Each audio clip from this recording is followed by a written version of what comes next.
예수께서 제자들 앞에서 이 책에 기록되지 아니한 다른 표적도 많이 행하셨으나 오직 이것을 기록함은 너희로 예수께서 하나님의 아들 그리스도이심을 믿게 하려 함이요 또 너희로 믿고 그 이름을 힘입어 생명을 얻게 하려 함이니라. 아멘. 샬롬. 사랑하는 성도 여러분, 오늘도 하나님 안에서 평안한 하루, 하나님과 동행하며 승리하는 하루 보내시기를 바랍니다. 읽은 말씀을 가지고 요한복음을 기록한 목적이라는 제목으로 묵상하는 바를 함께 나누겠습니다. 이제 거의 요한복음 묵상이 끝을 맺고 있습니다. 여러분은 요한복음을 묵상하면서 어떤 은혜를 받으셨습니까? 또 어떤 결단들을 하고 계신가요? 요한복음을 통해서 우리의 믿음이 더욱더 견고해지기를 바랍니다. 오늘 읽은 본문에서 사도 요한은요, 오직 이것을 기록함은 이라는 말로 요한복음을 기록한 목적을 구체적으로 알려주고 있습니다.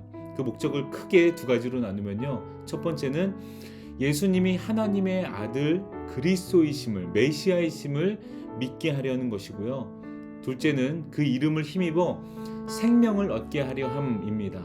이를 위해서 사도 요한은 30절에 예수께서 제자들 앞에서 이 책에 기록되지 아니한 다른 표적도 많이 행하셨으나 라는 말로 예수님께서 행하신 여러 표적들을 기록해서 읽는 이들로 하여금 예수님이 하나님의 아들 메시아임을 믿게 하시고 또 예수님 안에서 생명을 얻게 하려는 것입니다. 지금부터 짧게 7가지의 표적을 좀 보려고 합니다. 전통적으로 요한복음은 7개의 표적을 기록하고 있기 때문입니다. 첫째 표적은 2장에 나온 가나의 혼인잔치에서 물을 포도주로 변화시킨 사건이었습니다. 연회장에 포도주가 떨어졌습니다. 그런 연회장은 기쁨보다는 걱정과 근심으로 가득 찼을 것입니다. 수치스러운 잔치가 되기 일보 직전이었죠. 그때 그 안에 계셨던 예수님은 물을 포도주로 바꾸셨습니다. 예수님은 이 표적을 통해서 걱정과 근심, 수치와 어둠이 있는 곳을 기쁨과 환희의 장소로 회복시키셨습니다. 물의 맛이 변한 게 아니라 본질을 포도주로 바꾸셨습니다. 여러분, 이런 일은 하나님이 아니고는 어느 누구도 할 수 없습니다. 이 표적을 보고 하나님의 영광이 드러났다고 이야기하고 있고 제자들이 예수님을 믿기 시작했다고 말합니다. 요한복음의 두 가지 목적이 고스란히 담겨져 있습니다. 예수님은 하나님이십니다. 죄로 인해 깨어진 세상을 새롭게 다시 창조하시는 메시아, 바로 구원자이십니다. 상한 심령과 상한 이 땅에 기쁨을 주시는 분임을 예수님은 이 표적을 통해서 드러내셨습니다. 두 번째 표적은 4장에 나온 왕의 신하의 아들을 치유하는 표적입니다. 왕의 신하는 예수님이 행하신 표적을 보고 예수님을 그 행하신 표적을 보고 믿은 것이 아니라 뭐라고 나오냐면 예수께서 하신 말씀을 믿고 갔다라고 말합니다. 예수님 말씀을 믿었고 말씀으로 순종했습니다. 예수님은 말씀으로 회복시키셨습니다. 창세기에 나오는 빛이 있으라 하셨을 때 빛이 있었고 라는 말씀이 생각납니다. 예수님은 말씀으로 역사하실 뿐 아니라 하나님과 본질상 하나 되신 분입니다. 예수님이 말씀하셨을 때 그 아들이 치유가 되었죠. 이를 통해 그와 그의 온 가족이 예수님이 메시아임을, 회복자임을 믿게 되었습니다. 세 번째 표적은요, 5장에 나오는 38년 된 병자를 치유하는 표적입니다. 베데스다 연못 기억나시죠? 죄로 인해 깨어진 세상, 질병으로 가득한 무기력하고 절망스러운 곳이 바로 그곳입니다. 이곳에 예수님께서 찾아오셨습니다. 38년 동안 절망과 아픔 가운데 있는 병자에게 일어나 걸어라 라고 역시 말씀으로 회복의 은혜를 베푸셨습니다. 말씀을 믿고 그렇게 순종한 병자는 당연히 예수님을 믿었을 것입니다. 그리고 순종의 회복을 경험합니다. 이날이 안식일이었죠. 안식일에 일하는 것을 보고 정죄하던 이들에게 예수님은 내 아버지께서 일하시니 나도 일한다 라고 하시며 당신이 하나님과 동등한 권위를 가지고 계신다는 것도 보여주셨습니다. 동시에 이 표적을 보고도 의지적으로 믿지 않는 사람들이 있다는 것도 우리는 확인했습니다. 회복의 메시아가 이 땅에 왔지만 말씀으로 온전히 회복하지만 그것을 믿는 사람들은 경험하지만 지금 현실에 전혀 부족함이 없는 사람들, 결핍을 모르는 사람들은 메시아가 필요 없는 사람들, 그래서 메시아를 밀어내기 급급했습니다. 그런 모습도 우리는 확인했습니다. 네 번째 표적은 6장 초반부에 나오는 오병이어 기적 이야기입니다. 이 표적은 많은 사람들이 배부르게 먹었다라는 이야기로 끝이 나면 안 됩니다. 오병이어 기적은 출애굽기에서 만나를 내리셔서 먹이시는 공급자 되신 하나님을 떠오르게 합니다. 결핍이 가득한 광야에서 만나를 내리시는 하나님이 지금 떡 5개와 물고기 2마리로 5,000명을 먹이시는 바로 그 예수님이십니다. 무에서 유를 창조하시는 창조주의 모습으로 예수님은 우리에게 다가오셨습니다. 예수님은 우리의 생명의 떡이십니다. 즉 메시아이신 예수님을 받아들일 때, 먹을 때에야 비로소 우리는 이 땅에서 참다운 삶을 살 수 있다는 것을 보여주고 계십니다. 5번째 표적은요, 6장 후반부에 나오는 바다 위를 걸으시는 표적입니다. 바다는 두려움과 혼돈, 죽음을 상징합니다. 그러나 예수님은요, 그 혼돈과 죽음 위를 걸으셨습니다. 이를 통해 예수님은 두려움과 죽음을 이기시는 분, 그리고 자연 세계를 통제할 수 있는 자연의 주인임을 드러내셨습니다. 여기서 유명한 말이 나오죠. 내니 두려워하지 말아라. 단순히 무서워하지 마, 염려하지 마 하는 그런 말 자체가 아니라 그 말은 바로 내가 바로 하나님이다 라는 말입니다. 제자들은 이 사건을 통해서 예수님이 사람을 넘어 신이심을 경험했습니다. 온 세상의 주인이심을 경험했습니다. 그리고 혼돈 가운데 있을 때 혼돈을 통제하여 바로 질서를 잡으시는 구원자 예수님, 메시아이신 예수님도 확인하게 되었습니다.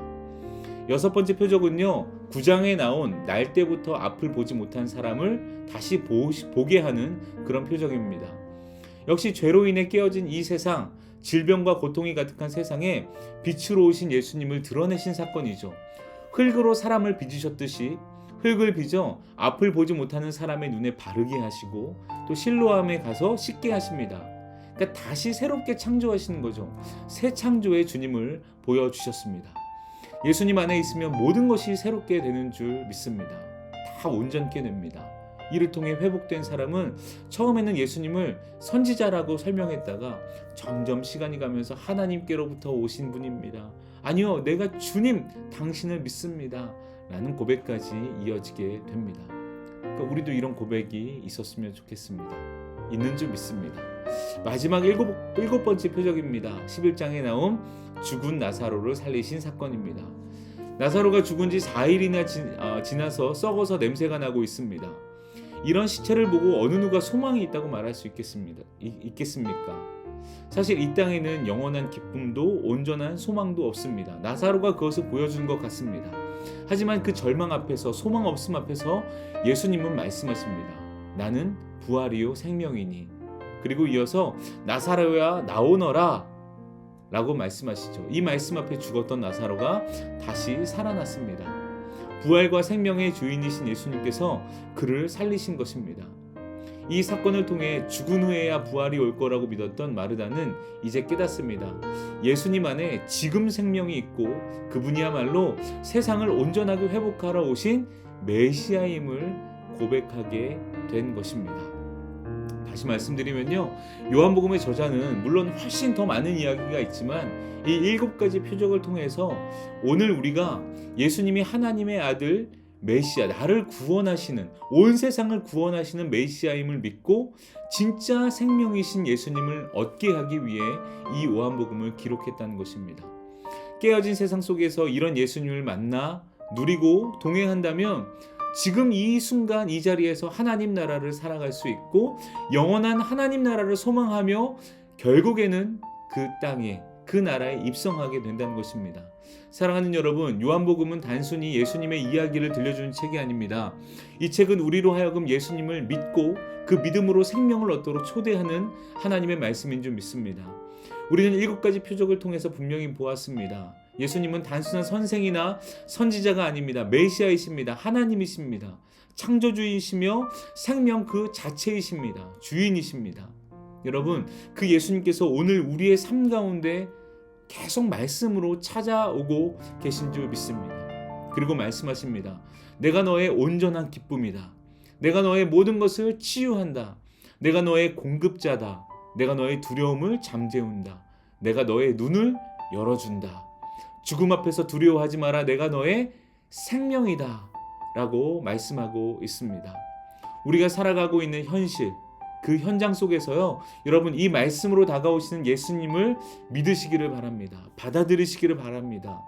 묵상하시기를 바랍니다. 그럴 때 믿는 자에게 역사가 일어나게 될 줄 믿습니다. 오늘도 요한복음에서 나타나신 그 예수님을 묵상하며 기억하며 오늘도 행복하고 또 의미 있는 메시아를 선포하는 그런 하루가 되시기를 주님의 이름으로 축복합니다. 기도하겠습니다. 하나님 감사합니다. 요한복음을 묵상하면서 예수님이 어떠한 분이신지를 우리에게 드러내어 주시니 감사합니다. 하나님, 머리로만 아는 것이 아니라 이제 받아들이고 그것을 믿음으로 받아들여 우리의 삶 속에서 예수님과 동행하며 하나님 나라를 지금 이 가운데서 살아낼 수 있도록 인도하여 주옵소서. 하나님, 염려가 많습니다. 두려움도 있습니다. 육체적으로도 고통 가운데 있습니다. 이 모든 순간에서 예수님이 어떠한 분이신지를 생각하고 선포할 수 있도록 인도하여 주옵소서. 이렇게 믿음으로 살아가는 우리 모든 성도들의 삶을 주님께서 축복하시고 평안을 주실 줄 믿습니다. 오늘도 우리의 삶을 주님께 맡겨드리며 예수님의 이름으로 감사하며 기도합니다. 아멘. 네, 여러분 말씀을 가지고 기도하시고 믿음을 달라고 기도하시기를 바랍니다. 그리고 교회를 위해서 기도하실 때 함께 세워가는 목장, 또 함께 지어가는 교회, 이것도 꼭 기억하면서 여러분 기도하시기를 바랍니다. 함께 합심하여 기도하겠습니다.